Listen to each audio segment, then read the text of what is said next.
Do you make time to regularly work on your business, not just in it? Or do you hear people like me who talk about this and just think, yeah, that's really easy to say, Paula, but it is so much harder to do? The thing is, though, regularly working on your business is the key thing that is going to ensure that you actually hit your goals, that you deliver the success that you know you're capable of, and that you create the kind of business you absolutely want to create. But I appreciate that saying it is much harder than doing it. So this week I want to share some tips on how you can structure your diary to help you stay really focused on the things that are going to help you actually achieve those growth targets that you have set. So the first thing I would say is get super clear on the things that you want to do every single week to grow your business. What are those things for you that are working on your business? And then make sure that these things go into your diary. Now, there's a couple of really key things about this. What I see a lot of people do is they will put a 3-hour block in that says, create my content, launch a new product, something like that, work on my processes. And then what happens is that time comes up and you think, well, I haven't got 3 hours free. I haven't got the inclination to actually focus on this thing for 3 whole hours. And I've got so much else to do. And actually, I can't remember what I said I was going to do. So it just becomes this massive, overwhelming beast when you see it there.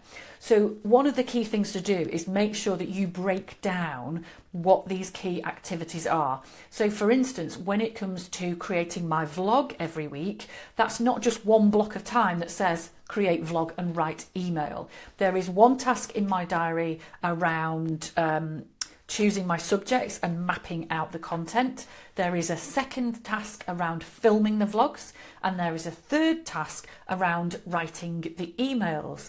But these aren't all in my diary every single week. So for instance, in terms of choosing the vlog subjects and mapping them out, that's only in my diary once a month. Filming my vlogs is only in my diary once a month, because the leverage there in doing 4 of them at a time is much easier than trying to kind of get that energy going every single week to start it all over again.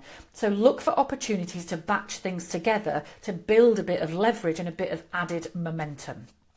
And then really plan these things into your diary in some detail. So don't go for those big titles that just say content creation, work on my vlog, because you'll just get to them and not really know what it is you said you were going to do. So break those tasks down into much more detail. What you really want to do is pin down the specifics every week or two. So even if you end up with, I don't know, let's say you have an hour or 2 hours of filming in your diary every single week, rather than just having it down as filming, which is very general and very generic, once a week or once a fortnight, go through your diary and say exactly what filming that's going to be. Is that lives on YouTube? Is it going to be reels on Instagram? Is it going to be vlogs or things like that? So put a bit more detail about the specifics of what that task is. So when it does crop up, you don't kind of go, oh my God, how am I going to get started? Get that in consistently and really break down the detail of it, and you'll find that will make it much more relevant and make you feel much more motivated to actually crack on with it. Now, one of the really crucial things here is to treat these moments in your diary as just as important as a customer meeting, because they are. Because working on your business is actually the most important thing you can do. You are your most important client.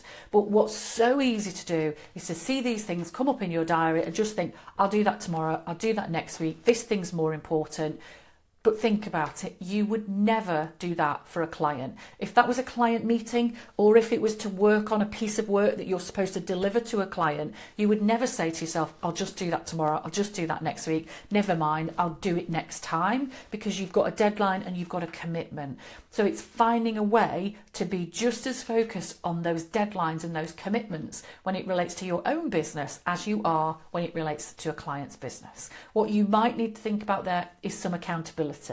So So another example, I have just mapped out over the last few days exactly when I am going to film vlogs and write emails for the rest of the year, because I have a holiday coming up at the end of November, and then of course we all have some holidays over Christmas. So I've planned out right now all my vlogs until the middle of January, and I have told my VA exactly when I'm filming and exactly when I'm writing each one of the emails, and she's got notes in her diary to nag me about it, which is her favourite thing in the world, I should add, although I do need to be careful because she does put the subtitles on these videos and then she schedules them into my emails, so who knows what she's going to add to this little beauty.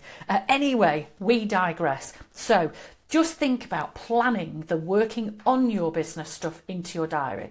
Think about breaking it down, making it specific. What you must not do is just kind of go, oh, I will just leave that tomorrow. Treat these things just as importantly as you would with a client meeting, and think about your business as your own client and probably your most important one.